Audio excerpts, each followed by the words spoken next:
Muy buenos días para todos. Muchas gracias por aceptar la invitación. Este era un espacio que se tenía antes de la pandemia, que nos ayudaba mucho como a conocernos, pues yo no estaba, pero sí me daba cuenta, porque estaban otros servicios, a conocerlos a ustedes y que tuvieran pues como un acercamiento al programa de trasplante. ¿Listo? Este espacio se perdió por la pandemia, pero la idea es volver a retomarlo.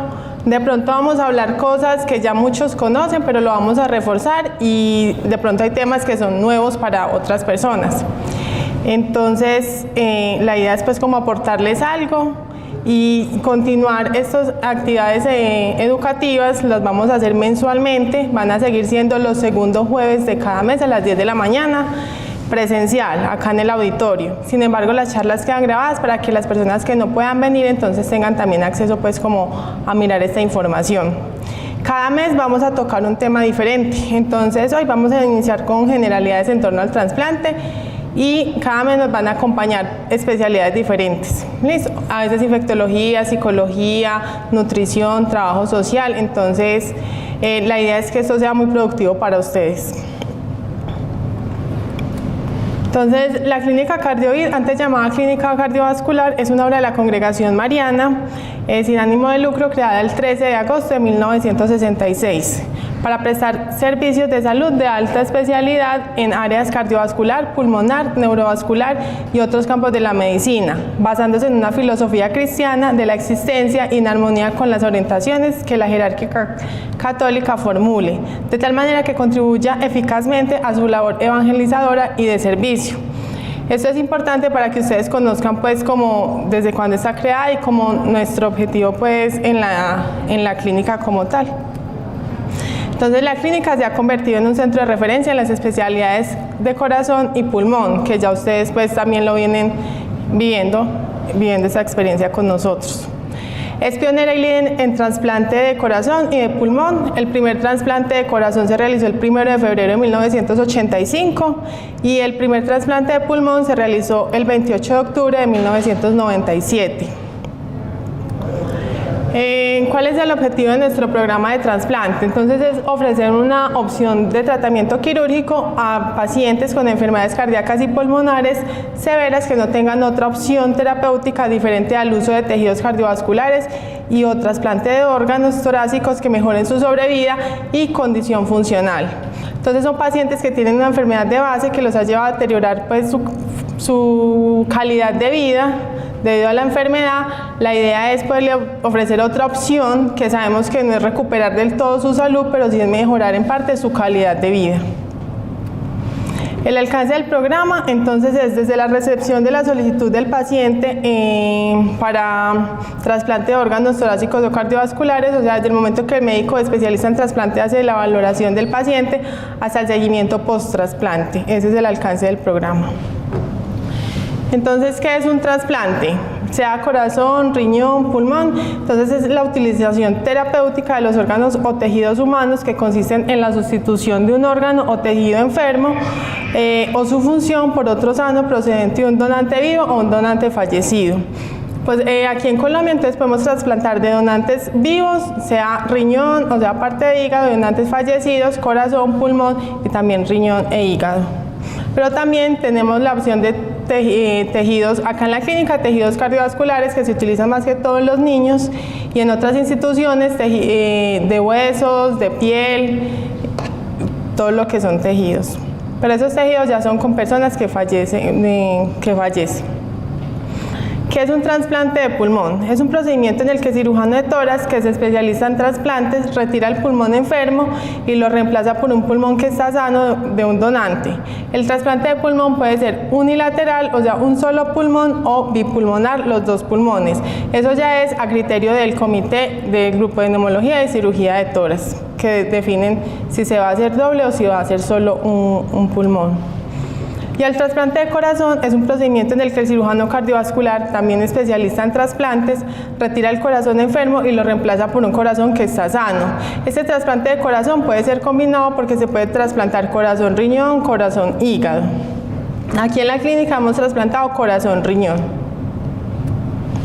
Entonces, el programa de trasplante está conformado por un equipo multidisciplinario. Ustedes se han dado cuenta de pronto a medida que vienen acá a la clínica, las hospitalizaciones o en las consultas, que es por parte de neumología clínica, que es la que lleva pues como todo el proceso de trasplante pulmonar, y cardiología adultos o pediátricos, que lleva el proceso del trasplante de corazón. También están los cirujanos cardiovasculares, los cirujanos de tórax, están los intensivistas, infectología, psicología, psiquiatría, trabajo social, nutrición, rehabilitación cardíaca y rehabilitación pulmonar, dependiendo del tipo del trasplante.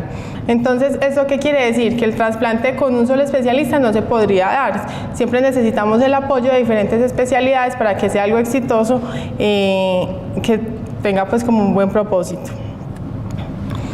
Entonces, ¿cómo se llega al programa de trasplante? Entonces, el paciente puede llegar, sea por el servicio de hospitalización, cuando viene a hospitalizarse por una descompensación de su patología de base, es evaluado por el especialista, quien determina si requiere o no la evaluación de un especialista en trasplante. Entonces, ya sería neumología o cardiología. También por remisión, cuando el paciente se encuentra en otra institución y solicitan y ven pues como la necesidad de que sea evaluado por trasplante, entonces se genera la remisión entre instituciones y llegaría acá a la clínica por la aseguradora, porque ellos mismos nos mandan también como las autorizaciones para las valoraciones por el especialista clínico, especialista en trasplante y por consulta externa.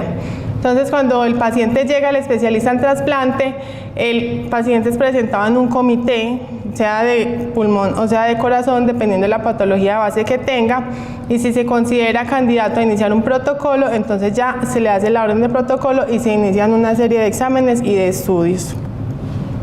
Entonces, la primera consideración de la evaluación de un paciente candidato a trasplante es determinar si existen condiciones potencialmente reversibles que, al ser eliminadas, puedan hacer innecesario el realizar el trasplante. Cuando no existe ninguna condición reversible, se deben evaluar los riesgos del paciente y la indicación o contraindicación del trasplante. Entonces, si no hay condiciones que sean reversibles, por eso entonces se decide si se realiza el protocolo. Y durante el protocolo se pueden presentar situaciones que contraindiquen el espacio del trasplante. Es por eso que el estar en un protocolo no quiere decir que se va a trasplantar. La idea del protocolo es mirar que no vaya a haber ninguna condición que vaya a contraindicar el trasplante. Entonces, durante el protocolo se debe tener una historia clínica completa, se debe valorar la integridad de los órganos y sistemas, sea renal, hepático, pulmonar, hematológico, para que sea como exitoso el trasplante. Entonces, a veces se pueden encontrar patologías que contraindican el trasplante mientras se hace ese proceso del protocolo.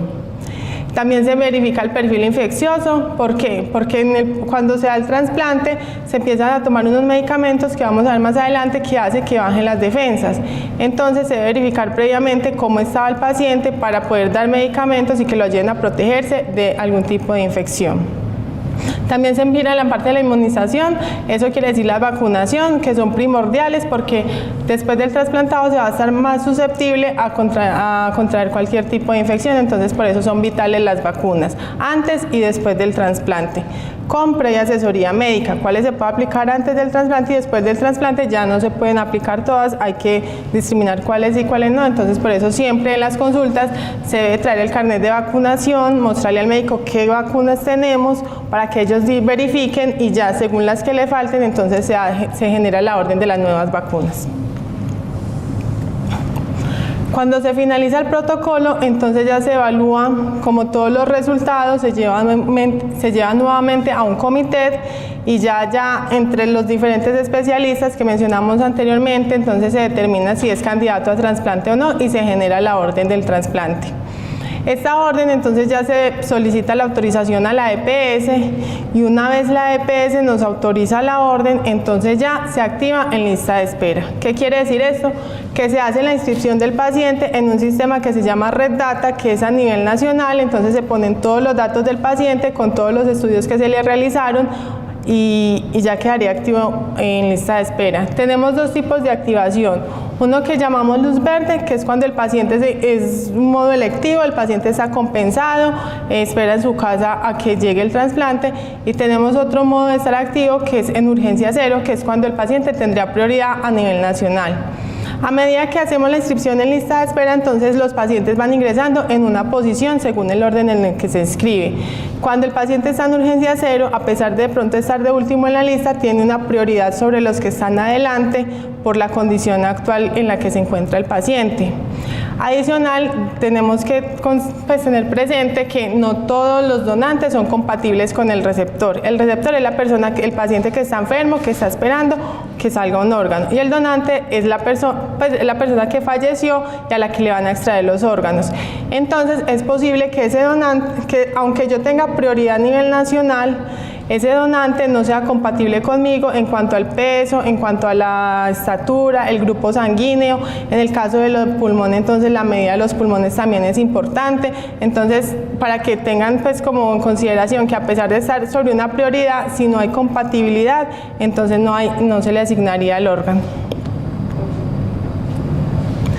Los tiempos de lista de espera, esto es como, cada año hacemos como unos indicadores en trasplante, entonces les traje los de el 2022. Entonces en corazón tenemos un promedio de lista de espera de 73 días.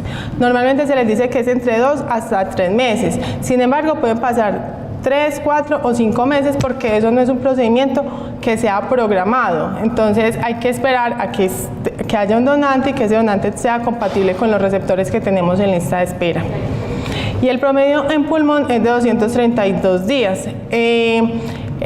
Los órganos, pues los pulmones son más difíciles de donar debido por las condiciones de la muerte pues de la persona que fallece. A veces hace que los órganos, especialmente los pulmones, se afecten, entonces no es tan fácil donar órganos, pero por las mismas condiciones del donante. Entonces la lista de espera de pulmón es más larga siempre que la de pulmón y el tiempo de espera también es más prolongado. Se les dice que es alrededor de 1 año a 1 año y medio. En nuestra institución, entonces, siempre se trasplanta corazón y pulmón de un donante que haya sufrido muerte encefálica, así como los tejidos cardiovasculares de pacientes que hayan tenido muerte encefálica y que hayan presentado parada cardiorrespiratoria. ¿Y qué es muerte encefálica, cierto? Entonces es un hecho biológico que se produce en una persona en forma irreversible, donde presenta ausencia de las funciones del tallo cerebral. Entonces es cuando decimos el paciente fallece como del cuello hacia arriba, entonces ya su cerebro deja de funcionar, ya no manda pues como, el cerebro es el que comanda todas las partes del cuerpo. Entonces si el cerebro fallece, si el cerebro muere, ya no hay quien comande las demás partes del cuerpo, entonces eso se dice que es muerte encefálica. Sin embargo, el paciente va a estar conectado a unos equipos, a unos medicamentos que van a hacer que los órganos estén vitales mientras se determina si la persona que falleció es candidato a ser donante o no de órganos. No sé si tienen de pronto alguna pregunta. No, está. Entonces, continuando, entonces, una vez el paciente está inscrito en lista de espera, entonces debe estar fácilmente localizable las 24 horas del día. Se les dice que deben de permanecer en el área metropolitana y que en el momento que resulte un donante, el médico, el especialista, es el encargado de hacerle la llamada. No va a ser la secretaria, no va a ser la enfermera del programa, va a ser el especialista clínico o el cirujano el que realiza la llamada, sea en el día, sea en la noche, en cualquier momento. Eso no es un procedimiento que sea programado. Debe asistir a los controles periódicos por el especialista y el neumólogo. Entonces, durante el protocolo vienen a consultas, recogiendo todos los exámenes, haciendo pues como todo el protocolo. Ya después, cuando se pone en lista de espera, es un seguimiento que se realiza porque igual seguimos enfermos, nos puede deteriorar la enfermedad de base, entonces siempre hay que estar haciéndole estudios adicionales también para mirar el estado actual del paciente. Seguir el tratamiento entonces ordenado, es importante la actividad física, siempre supervisada, entonces le mandan rehabilitación física o rehabilitación pulmonar según la necesidad del paciente, no todos lo requieren, pero entonces eso ya es a consideración del médico. Y se debe estar en contacto permanente tanto con la enfermera pues, del programa como con los especialistas. Entonces, espera de la llamada, como les digo, puede ocurrir en cualquier momento, se debe estar disponible las 24 horas del día y cerca a la institución. La llamada cuando se produce, cuando se resulta pues como un donante, entonces siempre se hace como la alerta, tenemos un potencial donante, puede donar corazón, puede donar pulmones, entonces ya el médico verifica según la lista de espera como la prioridad de acuerdo pues al estado actual de enfermedad de los pacientes que están en la lista y la compatibilidad en cuanto a las medidas de peso, talla, grupo sanguíneo y en el de pulmón media de los pulmones y ya hace la asignación del órgano. En ese momento entonces ya el médico realiza la llamada. Hay que dejar muy en claro que una vez el médico realiza la llamada, el paciente debe ingresar por urgencias, debe dejar de hacer lo que está haciendo y dirigirse directamente pues a la clínica, al servicio de urgencias, decir yo estoy en lista de espera, vengo porque me llamaron para un posible trasplante. ¿Por qué digo posible? Porque el hecho de que lo llamen no asegura que lo van a trasplantar. Pueden pasar cosas mientras el médico los llama, el cirujano va y hace el rescate y mientras el rescate puede pasar que el órgano se deteriore, que ya no sirve, que la persona que estaba en muerte encefálica ya haga una parada cardíaca y ya no le sirva ningún órgano. Entonces pueden presentarse ciertas circunstancias que hacen que ya no se puedan trasplantar. Entonces siempre, pues, es porque el paciente viene con la ilusión de que ya tengo el órgano que estaba esperando hacía tanto tiempo, ingresa por urgencias y ya el médico le dice, lo siento don Iván, no, los órganos no sirvieron, debe volverse para la casa. Siempre existe esa posibilidad, no es muy frecuente, pero sí las personas que están pues en la lista de espera deben de considerar que eso puede presentarse. Entonces, como les digo, se realiza la llamada, el paciente ingresa por urgencias, le hacen exámenes de laboratorio, hasta el momento venimos haciendo la prueba del COVID, esa prueba de COVID debe dar negativa, si sale positiva no se puede trasplantar. Cuando un paciente que está en lista de espera le sale la prueba positiva, entonces hay que inactivarlo alrededor de 28 días de la lista de espera mientras pase todo el proceso de la infección, para que lo tengan en cuenta. De urgencias, entonces ya pasa a sala de recuperación en cirugía y luego pasa a cirugía. El proceso de cirugía puede tardar alrededor de 5, 6, 7 horas. Recordemos que todos los pacientes evolucionan diferentes y todos pueden tener complicaciones diferentes durante el procedimiento. Y después de cirugía pasa a la unidad de cuidados intensivos. Allá entonces va a estar monitorizado, le van a preservar entonces la función del órgano, el injerto que le acaban de implantar y además la función de los diferentes órganos, porque después de ese procedimiento no solo se afecta sea el corazón o los pulmones que se trasplantan, sino también sufren todos los órganos. Entonces por eso es indispensable la monitorización, la aplicación de medicamentos y el cuidado directo del paciente una vez sale de la sala de cirugía a cuidados intensivos. El tiempo promedio en cuidados intensivos no hay un número exacto, ¿cierto? Como les digo, todos los pacientes evolucionan diferente, puede ser alrededor de 4, 5 días, 6 días, puede durar una semana, 15 días, un mes, eso depende de la evolución. En cuidados intensivos no hay un acompañamiento permanente por parte de la familia porque no se deja acompañante permanente, pero sí hay un horario de visita y recordemos que en todo este proceso del trasplante es indispensable tener un apoyo de la familia, sea familia, pues de alguien cercano, como que se responsabilice del paciente mientras pasa por este proceso, porque el paciente solo no podría hacerlo, porque son muchos detalles que requieren como el apoyo de alguien. Entonces en cuidados intensivos hay un horario de visita que no tienen que estar todo el tiempo, pero sí tienen pues como un espacio para estar con el paciente y poder hablar con el médico y conocer la condición actual del paciente. Una vez el paciente mejore un poquito su condición clínica, entonces ya pasará a cuidados intermedios o hospitalización. Normalmente pasan a hospitalización. En hospitalización es indispensable la rehabilitación y el acompañamiento familiar. Allá sí una persona debe quedarse con el paciente. ¿Para qué? Para ayudarlo entonces como asistirlo durante la comida, deambular en la habitación, para que se entere de la terapia farmacológica con la que va a quedar el paciente. No es hacerle todas las cosas, es acompañarlo y asistirlo de pronto en lo que el paciente no pueda. Y una vez entonces el paciente está en buenas condiciones, ha mejorado, pues ha recuperado en parte su salud, entonces ya por parte médica ya se determina como el egreso hospitalario. Allá entonces en el egreso hospitalario es indispensable entonces contar con la fórmula, el tratamiento con el que el paciente va a ser dado de alta previo al alta. Entonces una vez se cuenta con los medicamentos y todas sus funciones, pues todos sus órganos están como estables, ya se puede mirar como la parte del egreso. que más adelante les voy a hablar de los medicamentos. Entonces, ¿qué complicaciones se pueden presentar durante el trasplante? Entonces, toxicidad por fármacos. Recordemos entonces, después de un trasplante el paciente debe empezar a tomar unos medicamentos, entonces el medicamento le va a ayudar para el trasplante, para alcanzar el éxito pues, durante el trasplante, pero también tiene sus efectos secundarios que pueden causar toxicidad. El rechazo, porque siempre que me implantan un órgano, yo no nací con ese órgano, entonces mi cuerpo no lo identifica, lo reconoce como un cuerpo extraño. Entonces, ¿qué va a tratar? Va a tratar de rechazarlo, entonces siempre va a existir el riesgo del trasplante. Por eso es primordial el tratamiento, los medicamentos que se toman. Sin embargo, a pesar de ser juicioso, de asistir pues como a las citas, de tomarse todos los medicamentos, siempre va a existir el riesgo del rechazo.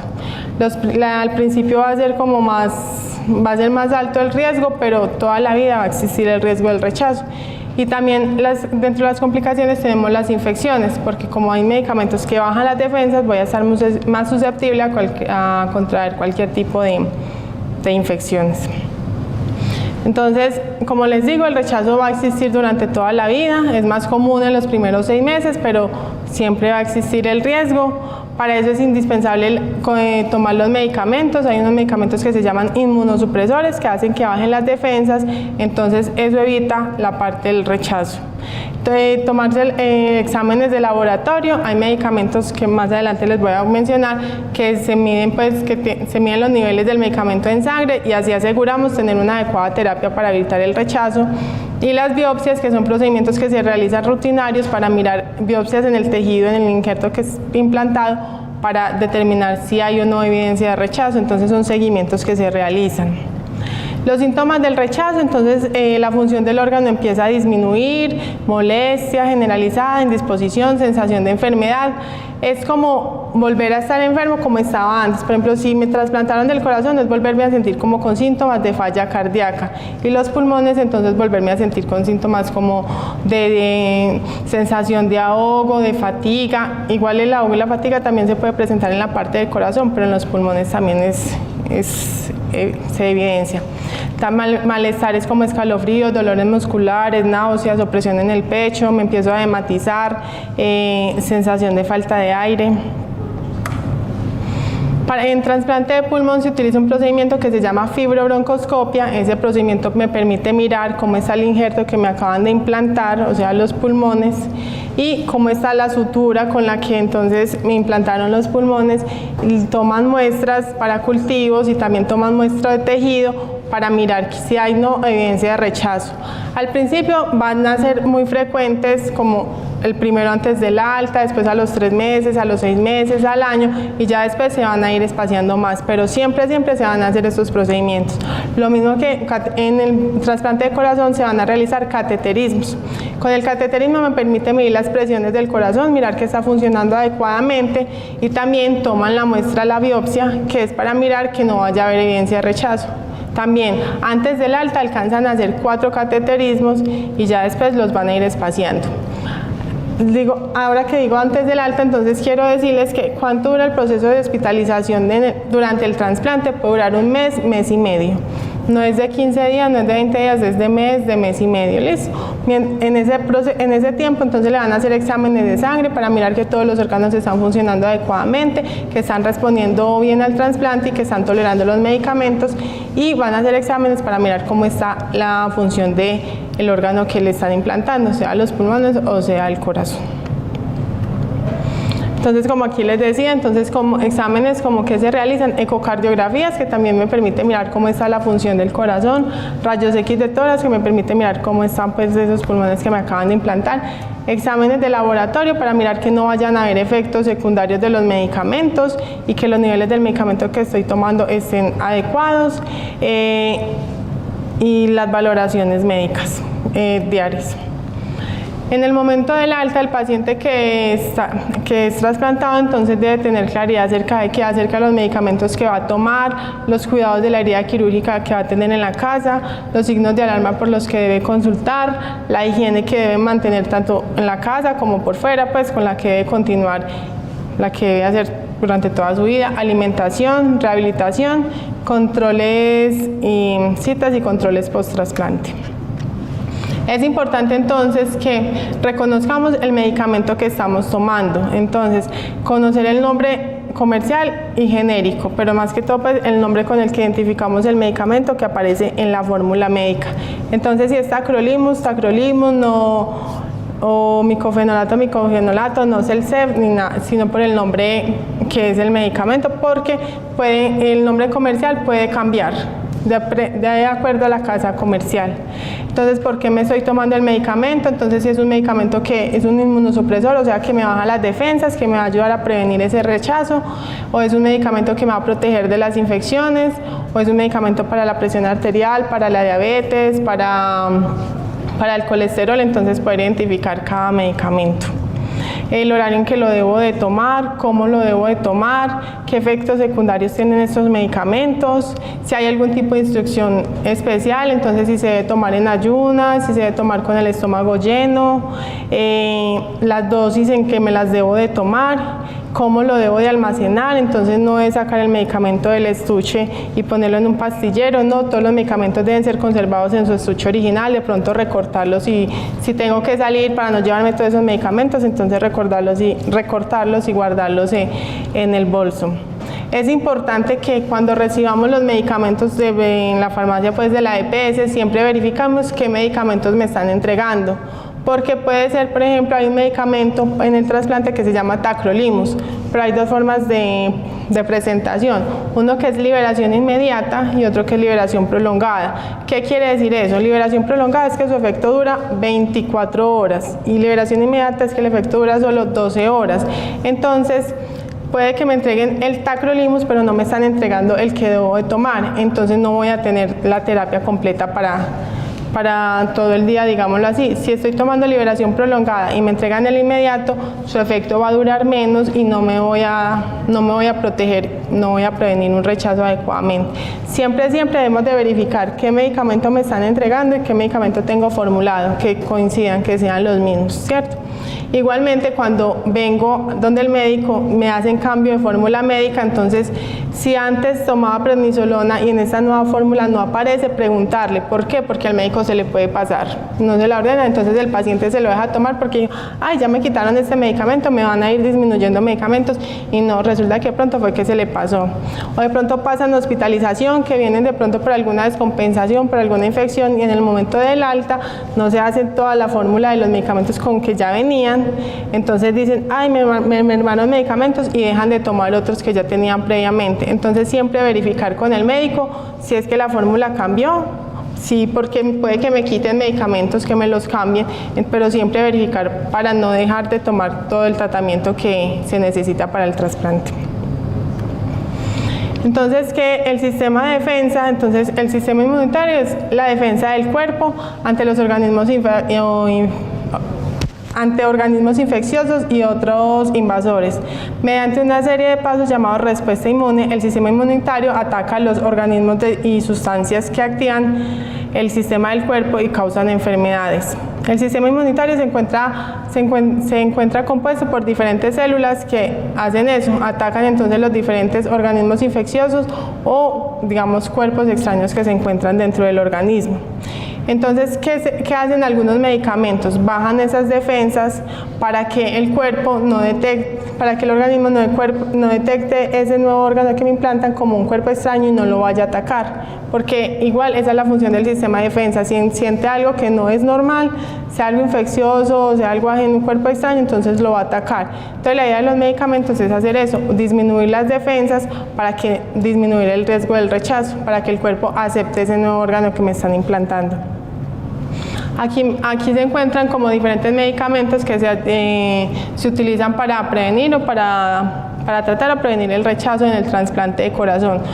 Cuando soy trasplantado, entonces puedo utilizar alguno de estos medicamentos. Eso el médico es el que me los va a prescribir, pero no los voy a tener todos, sino que puedo tener tacrolimus, ciclosporina. Algunos de ustedes ya han sido trasplantados y entonces ya han escuchado estos medicamentos. Azatioprina, micofenolato, everolimus. El médico es el que define, de acuerdo al estado de salud del paciente, qué medicamento le va a ordenar. No va a tener todos estos medicamentos pero sí puede estar rotando entre ellos. Entonces, los medicamentos inmunosupresores son medicamentos que voy a tomar de por vida, pero que pueden ir cambiando en el transcurso de la vida, digámoslo así. Inicio con unos, de acuerdo a cómo mi organismo vaya respondiendo a esos medicamentos, es posible que continúe con ellos, lo que hacen es subir y bajar las dosis, o puede que me lo cambien por otros medicamentos. Pero siempre hay como alguna alternativa cuando el cuerpo no procesa bien como el medicamento con el que se inicia. Estos también son medicamentos que se utilizan en el trasplante de pulmón. Podemos ver que son prácticamente los mismos que en el de corazón. Todos que hacen bajar las defensas, y entonces ahí es donde el cuerpo se va como adaptando o va aceptando ese órgano que me están implantando. Hay unos medicamentos de los que están aquí anteriormente que se miden, que los niveles se miden en sangre. Esos medicamentos tenemos el tacrolimus, ciclosporina, everolimus. Acá entonces normalmente estas muestras se toman antes de la toma del medicamento. ¿Qué quiere decir eso? Si es un medicamento que se toma cada 24 horas, entonces lo tomo a las 7 de la mañana, y antes de tomarme la próxima dosis, que sería el día siguiente, una horita antes asisto a mi EPS para que me tomen los niveles del medicamento. La idea es mirar cómo ha funcionado ese medicamento en el cuerpo por 24 horas y con qué niveles quedo antes de la próxima dosis. Es importante tomarlo antes de la dosis, porque si me lo tomo después de la dosis, entonces no van a dar unos niveles reales. Y siempre me van a preguntar la hora en la que me tomé el medicamento, el último medicamento, la hora en la que me la tomé y la dosis, y eso va a quedar ahí en el resultado del examen. Eso es indispensable para que el médico verifique si hay que modificar o no la dosis del medicamento. Entonces, como consecuencia del tratamiento inmunosupresor, el riesgo de infección es mayor, siendo habitual entonces la administración de otros medicamentos que me van a ayudar a prevenir todo tipo de infecciones. Acá entonces se mencionan algunas, son trimetoprim, ganciclovir, aciclovir, anfotericina. Algunos han tenido contacto con estos medicamentos. No quiere decir que les van a dar todos estos medicamentos, pero es como para que ustedes reconozcan alguno de ellos. Todos los medicamentos me van a ayudar al éxito del trasplante. Sin embargo, ellos tienen sus efectos secundarios, entonces aumentan el riesgo de infección al bajar las defensas, puede presentarse aumento de la presión arterial, que en realidad es muy común que esto se presente, diabetes también, entonces me van a hacer más susceptible a sufrir de azúcar, hay disminución de la agudeza visual, puede haber daño renal, causar osteoporosis, hay medicamentos que causan un efecto como cara de luna, y es que la cara se vuelve pues como más redonda, nos vemos como más cachetoncitos, más gorditos, alteraciones en la piel, entonces nos pueden dar como un sarpullido, como si tuviéramos barritos. Es importante que esas lesiones no las toquemos, no las estripemos, sino que hacen parte de los efectos secundarios pues, del medicamento. Alteraciones gástricas, entonces nos puede dar diarrea, nos puede dar vómito. Esas diarrea y vómito son unas indicaciones para consultar por urgencias para verificar que no vaya a haber algún tipo de infección o de pronto estoy haciendo como algún efecto secundario a la toma de medicamentos. Siempre que estamos buscando un equilibrio en la inmunosupresión, entonces que no vaya a haber riesgo de rechazo, pero a su vez que esos medicamentos no me causen efectos secundarios, entonces es como una balanza. Ustedes van a ver que siempre me modifican el medicamento, que me lo pueden cambiar, pero ¿por qué? Buscando eso, disminuir el riesgo de infección y que no me vaya a hacer alguna toxicidad también el medicamento. Por eso entonces siempre que venimos a controles, el médico nos va a mandar exámenes de sangre donde nos va a evaluar la función renal, nos va a evaluar la función del hígado, nos va a mirar cómo están las células de la sangre, porque a pesar de que busquemos que los medicamentos me bajen las defensas, a veces me las bajan demasiado, entonces tampoco es bueno, porque voy a estar muy susceptible y voy a estar más débil. Además de los tratamientos inmunosupresores, entonces como ya vimos, ellos tienen efectos secundarios. Entonces es posible que también se haga con tratamiento para la hipertensión arterial, para la diabetes, para el colesterol. Entonces voy a tomar otros medicamentos adicionales a los medicamentos que debo de tomar por el trasplante. Entonces, posiblemente después del trasplante termine tomando más medicamentos de los que tomaba previamente. Sin embargo, ¿qué estamos buscando con el trasplante? Mejorar un poquito la calidad de vida que teníamos antes del trasplante, porque ya teníamos una enfermedad que nos tenía la calidad pues, más deteriorada. Algunos síntomas y signos de alarma pues, por lo que debemos de consultar por urgencias. Recuerden que después de un trasplante y hasta por estar en proceso, en lista de espera o en protocolo, siempre cualquier malestar, cualquier deterioro de nuestra enfermedad debemos consultar acá al servicio de urgencias de la clínica, porque acá es donde nos llevan pues, todo el proceso del trasplante. Entonces, cuando consultar por urgencias, si tenemos fiebre, dolor de garganta, tos, expectoración y secreción pues como purulenta. Entonces cuando nos sentimos como con síntomas respiratorios graves, con síntomas digestivos, entonces si hay diarrea, si hay vómito por más de 24 horas, si hay un dolor abdominal intenso también que dure más de 24 horas, si vemos que el estómago se nos va empezando como a aumentar de tamaño, como que nos volvemos como más barrigoncitos, cuando hay dificultad para respirar, cuando tenemos dolor de cabeza intenso, alteración de la visión, cuando nos empezamos a hematizar. A veces hay actividades al final del día, a veces terminamos como un poquito hinchados, pero cuando amanecemos y seguimos hinchados y vemos que nos vamos hematizando más, debemos de consultar por urgencias. Cuando nos va disminuyendo también la diuresis, que es la orina, cuando vemos que ya no estamos orinando igual, entonces debemos de consultar. Para manejo en casa, entonces, de nutrición, entonces, como sabemos, los medicamentos siempre estamos expuestos entonces a presentar después del trasplante, si no lo teníamos previamente, aumento de la presión arterial, que nos dé diabetes, que nos dé, que empecemos a sufrir del colesterol. Entonces es importante tener una dieta equilibrada, ¿cierto? Restringir el consumo de grasa animal, consumir más alimentos ricos en fibra, consumir más una dieta equilibrada que contenga como todos los grupos de alimentos. Es primordial cocinar bien los alimentos, no consumir carnes crudas, porque tenemos más riesgo pues, de presentar de pronto gastroenteritis. Entonces los alimentos también deben de estar bien lavados, los vegetales también bien lavados, todos los alimentos.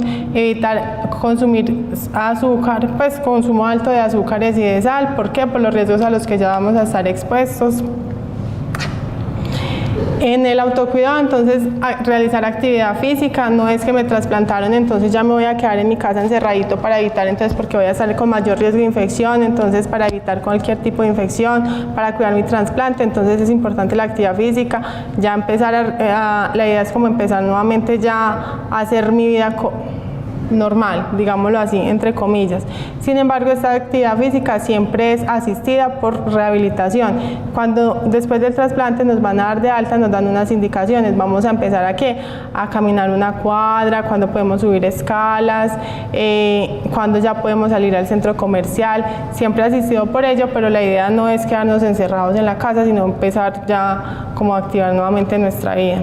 El regreso al trabajo y a la escuela, la idea es, a mí no me trasplantan para que me pensionen, no, me trasplantan es para que yo pueda continuar mi vida, ¿cierto? Todas las actividades normales. Pero cuando es eso, hay que preguntarle al médico. Alrededor de 6 meses, de 3, de 6 meses, ya el médico puede ir mirando, ya puede volver al trabajo, ya puede volver a la escuela, conducir. Entonces siempre todas esas actividades van a ser con autorización médica, pero es para que sepan que después del trasplante, depende de las condiciones en las que queden. Recuerde que todos los pacientes evolucionan diferente, pero la idea es poder retornar a sus actividades normales. Aquí dentro del autocuidado tenemos la vacunación, y es que es lo que les decía antes. Previo al trasplante es indispensable tener todo el esquema de vacunación. A veces no lo alcanzamos a tener y la idea es completarlo después del trasplante. Entonces siempre preguntarle al médico en qué momento ya me puedo aplicar las vacunas, mostrarle el carnet de vacunación, preguntar qué vacunas tengo pendientes. Viajes y ocio, la idea es que ustedes puedan ir, puedan pasear, puedan disfrutar, pero entonces siempre con autorización médica. Siempre le voy a decir al médico para que él me diga si puedes, no puedes, siempre me dé las recomendaciones o nos pueden decir a nosotros. Es importante entonces los exámenes, hacerme el autoexamen de mama, hacerme la ecografía, pues continuar como con todos los controles, mamografía, citología, autoexamen de mama. La actividad sexual, entonces previo al trasplante hay disminución del deseo, de la libido, pero después del trasplante ya esto se vuelve como a activar, entonces la idea es como reactivar entonces esa parte. Y fertilidad y libido, entonces sería pues como unos ciclos menstruales regulares cuando todavía me viene pues como el periodo. Siempre que voy a tener entonces relaciones sexuales, tener en cuenta las enfermedades de transmisión sexual, deben de ser con una pareja estable, no con varias parejas, sino con una, pues tener como la misma pareja y no estarla cambiando frecuentemente, usar el condón. Siempre han existido las enfermedades de transmisión sexual, pero una vez trasplantado, entonces voy a tener más riesgo de contraerlas, y si me infecto, entonces no va a ser, pues va a ser como más grave para mí, que tengo las defensas bajitas después del trasplante. Hacer buen aseo pues de los genitales antes y después de tener la relación sexual. En control y natalidad, entonces las mujeres deben de planificar, las que están pues en un periodo de fertilidad, deben de planificar, porque los medicamentos pueden causar efectos teratogénicos que hacen que se presenten malformaciones en el feto. Entonces ya ahí la parte del embarazo tiene que ser algo dialogado con el médico, pero la recomendación es que ya no pueden quedar embarazadas. Exámenes de próstata, exámenes de detección prostático, entonces el cáncer de próstata en los hombres, entonces siempre voy a seguir, entonces después del trasplante me tengo que seguir cuidando. En las mujeres entonces exámenes de mama, la mamografía, y en los hombres entonces el de próstata, porque después del trasplante, debido a los medicamentos que me bajan todas las defensas, voy a estar más susceptible a presentar cualquier tipo de cáncer. Entonces siempre es importante hacerme control, no solo de mi órgano, pues del injerto que me acaban de implantar, sino de los demás órganos que tengo. La parte de fumar, entonces la idea no es fumar, porque entonces esto ¿qué haría? Esto es un factor de riesgo para presentar, por ejemplo, en el caso del trasplante de corazón, entonces presentar enfermedad arterial de las arterias pues, del corazón, y que me tenga que llevar a cateterismo, que me tengan que hacer ponerme stent, y esa no es la idea. La idea es cuidar ese órgano que me acaban de implantar y que está sano. Consumo de alcohol, la idea no es consumir alcohol, sin embargo si tengo algún evento me puedo tomar una copita de pronto de vino, y esa la voy a tasar en la noche, y voy a esperar de pronto otras 2 horas y me tomo otra, pero la idea es una de acuerdo al evento. No, si tengo evento todos los días, pues no todos los días voy a tomar, ¿cierto? Pero sí como cada 15 días, cada 20 días, una copita estaría bien. No consumir drogas alucinógenas. Estos cuidados no solo son después del trasplante, sino que son cuidados que deberíamos de tener toda la vida y tomarlos pues como un hábito. Medidas higiénicas, entonces el lavado de manos constante, baño diario, ¿cierto? Porque debo de tener buena higiene después del trasplante. El arreglo de las uñas y las manos, entonces tener unos utensilios que sean solo para mí, no compartir con el esposo, con la esposa, con mi hijo, con mi hija, con mi nieto, sino que todas las cositas, los instrumentos que utilizo para organizarme las uñas sean míos, porque uno no sabe de pronto un honguito que tenga la otra persona, entonces para evitar de pronto, a él no le produce nada, pero a mí me puede hacer daño porque yo ya estoy inmunosuprimida, o sea, con las defensas bajitas. Acudir al odontólogo, que siempre me estén revisando, que no tenga caries, que no tenga de pronto alguna afectación dental que me pueda producir entonces algún tipo de infección. Evitar la exposición al sol, aplicar el protector solar, porque como les digo, ya voy a estar más expuesto a que me dé algún tipo de cáncer, y entonces el órgano que está más expuesto diariamente es la piel, está más expuesto al sol, entonces me debo proteger aplicándome el bloqueador principalmente en la cara, en el cuello y en los brazos si están expuestos. Hacerlo diariamente y 1 o 2 veces al día, pero es primordial aplicar antisolar. Cuando estoy de paseo, utilizar sombrero, utilizar gorra para evitar entonces esa exposición frecuente al sol e hidratarme mucho. Otros cuidados, entonces, nos han dado mucha libertad para andar ya sin la mascarilla, ¿cierto? Fuera de las instituciones de salud. Pero entonces recuerden que cualquier tipo de infección a mí me va a hacer más daño porque tengo las defensas bajitas. Entonces la idea es seguirnos cuidando, seguir usando el tapabocas. Si tenemos algún tipo de mascotas, podemos tener perros, tenemos gatos, podemos tener gatos, pero estos deben de ser vacunados, desparasitados y con buena higiene. Si vamos a hacer actividades de jardinería, utilizar guantes, utilizar mascarilla, lavarnos muy bien las manos después de manipular entonces toda la tierra, las plantas, y mantener la casa limpia. No es que le voy a hacer aseo todos los días, pero sí tener pues como buenas medidas de higiene dentro del hogar. Aquí entonces, por ejemplo, vemos los animales, ¿cierto? Están prohibidos los reptiles. ¿Cuáles son los reptiles? Las iguanas, las culebras, las tortugas, tanto tenerlas como mascotas como consumir la carne. Las aves también están prohibidas. Todos estos animales tienen bacterias que le pueden hacer daño a los trasplantados. Nosotros, las personas que no están trasplantadas, que tienen su estado de defensa intacto, digámoslo así, que lo tienen pues bien, entonces este tipo de animales no le hacen ninguna afectación, pero ya uno con las defensas bajitas sí está más expuesto a contraer cualquier tipo de infección. Aquí aparecen los peces porque el agua de los peces es muy contaminada, entonces la idea no es manipular el agua de estos peces, pero si me voy a comer un pescado me lo puedo comer, pero es especialmente por el agua de estos peces. Lo bello de la vida es saber vivirla, lo bello de la vida es saber vivirla, vivir a plenitud cada instante de tu vida sin tener presente el ayer, sin pensar en el mañana, solo vive hoy cada momento que la vida te regala porque la vida es bella y vale la pena vivirla.